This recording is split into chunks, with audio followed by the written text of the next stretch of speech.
जानते जानते जानते भाई ऊपर आ जाएगा हमला कर देगा आगे डर तक देखो चल भाई भाई भाई हमला कर देगा भाई भाई भाई भाई ঘটনাটি ঘটেছে সীমান্ত এলাকায়। একটি বড়সড় গরিলা বা বানর জাতীয় প্রাণীকে লোকালয়ে দেখে বিএসএফ সদস্যরা এতটাই ঘাবড়ে যান যে তাদের পালানোর দৃশ্যটি ক্যামেরাবন্দী হয়ে যায়।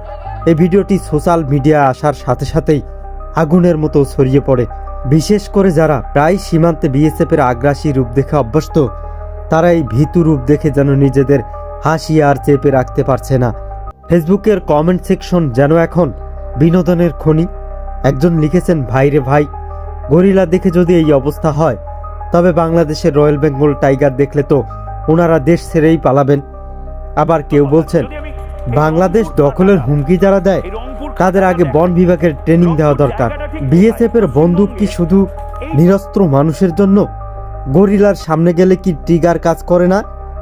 অর্থাৎ সীমান্তে সাধারণ মানুষের উপর শক্তি দেখানো বিএসএফ এর এই অসহায় অবস্থা দেখে নেটিজেনরা চরম বিদ্রূপ করছেন। ভারতের সাথে বাংলাদেশের সম্পর্কের সমীকরণ এখন বেশ জটিল। মাঝে মধ্যেই উপার থেকে নানা ধরনের উস্কানিমূলক কথাবার্তা বা বড় বড় দাবি শোনা যায়, কিন্তু এই ধরনের ছোট ছোট ঘটনাগুলো প্রমাণ করে যে মাঠ পর্যায়ের বাস্তবতা এবং বাগাড়ম্বের মধ্যে আকাশ পাতাল তফাৎ। অর্থাৎ সাহসিকতা নিয়েই বড় ধরনের প্রশ্ন তুলে দিয়েছে সাধারণ মানুষের মনে।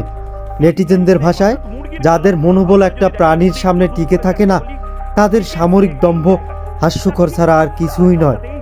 আসলে ভয় পাওয়াটা মানুষের স্বভাবজাত, কিন্তু যখন আপনি সীমান্ত রক্ষীকারী বাহিনীর পোশাক পরেন তখন আপনার প্রতিটি পদক্ষেপ মানুষ পর্যবেক্ষণ করে। এ গরিলা কাণ্ড বিএসএফ এর জন্য লজ্জা হতে পারে, কিন্তু নেটিজেনদের জন্য এটি বছরের সেরা হাসির কন্টেন্ট। আপনাদের কি মনে হয়, বিএসএফ কি সত্যি গরিলা দেখে ভয় পেয়েছে, নাকি ওটা অন্য কোনো রহস্য? কমেন্টে জানান।